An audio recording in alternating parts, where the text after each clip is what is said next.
Okay, good morning.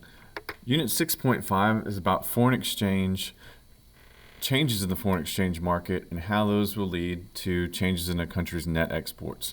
So this is going to be anything that is a shift of the demand for a currency and the supply for another currency. So these interactions between two countries and two economies will be, well, what happens if there's a change in this market, and what will that do to that country's net exports?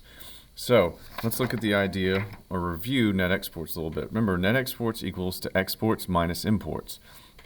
And net exports, because of sig x, is directly related to a country's aggregate demand and GDP.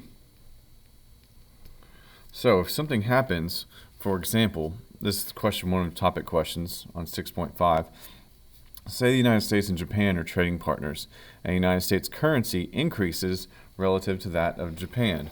So it would be something like this. Even though that's the euro, imagine it being the yen. So if the demand for the dollar is driven up, that means it would appreciate, and the value of that dollar would become stronger. Our imports would go up, and that would put us in a trade deficit. That would be SID. Japan, however, since they're putting their currency back into their market and demanding our dollars, that would make them the weaker currency. Their exports would go up because their goods and services become cheaper because we get more of their currency whenever we trade it in. So that puts them in a trade surplus. Now, what does that do for net exports and aggregate demand? Well, in that case, the United States, our exports would decrease because whenever they take their yen and try to get dollars, they would get fewer of them, and the purchasing power would decrease. The imports in Japan would go up. So, if this happens to us and the United States is exporting less, that means aggregate demand would decrease. So, the other scenario for that one would be, let's take your second topic question. You have England and France are trading partners. Then England's pound goes down in value relative to France's euros. So if England has the pound decrease, that makes them less. That makes them weaker, and their exports would go up, and they would go into a trade surplus. So their aggregate demand would go up because when people in France trade their euros for pounds, they get more pounds because their currency is stronger. So since they're stronger, they're going to import more and puts them in a trade deficit. Now, if this happens, net exports in England would actually increase because they're making that stuff and selling it to France.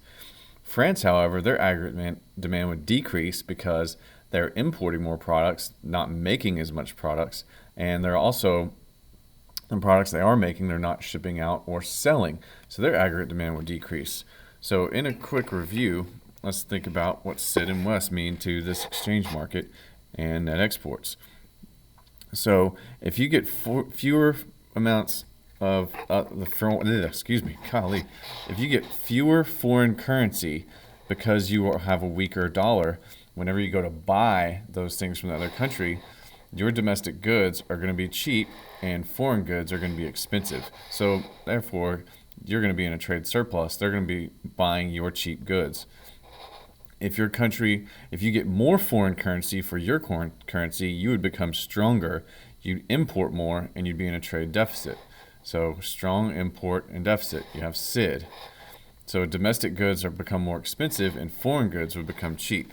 So stick to SID and WES, and you'll be just fine as far as being able to solve what happens to net exports. Let me scroll out a little bit so you can see all this.